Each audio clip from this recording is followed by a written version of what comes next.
តែដើរលេងអពម៉ាក់កុំព្រួយព្រឹកឡើងអមតោឯងមួយអើឆ្លេឆ្លាខងរកគេជួយហើយអស់លុយចាយទាំងពាក់អ៊ីចាប់ហួយសុំដើរអាសេលេក៏មិនដែលជាងបងកូនស្រីគេព្រមគេយកឡងសេមួយពេលចុងក្រោយប៉ាចំតែសងសាគេគេថាខ្ញុំមុខដូចប្រុសព្រៀនទេឯនេះរងសងសាមួយគ្មានពេលជើងស្រីរៀងអៀនចោតស្នេហ៍តពូបលីហៅអែបគៀនគាត់ឈ្មោះពូចម្រើនគាត់មានប្រពន្ធច្រើនឮថាគាត់ប្រើថ្នាំពើកលៀនកុំសត់ណាខ្ញុំបានត្រឹមតែមុំអូនបោចិត្តធ្វើលេងទេប្រូថាទុកប្រូគឺដូចជាមិន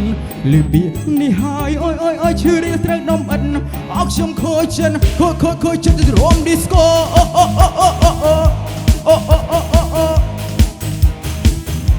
ខូចចិត្តរំឌីស្កូ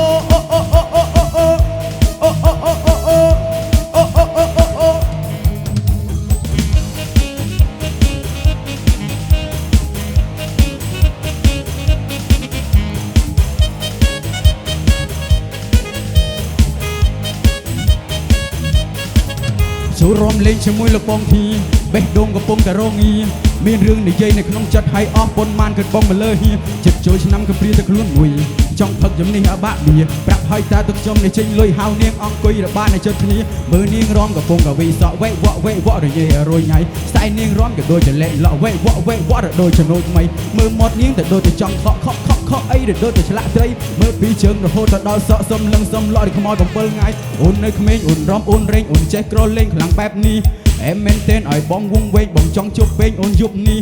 ងើពីតុងបងនៅមិនសុខហៅអូនលេងអុកនៅយប់នេះអូនថាទេជប់ទៅមាសមេអូនអត់លេងទេស្ដាយបែបនេះ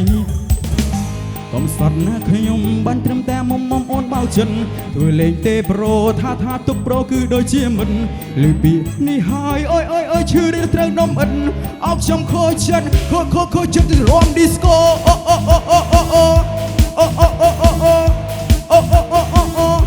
ខូចចិត្តរំឌីស្កូ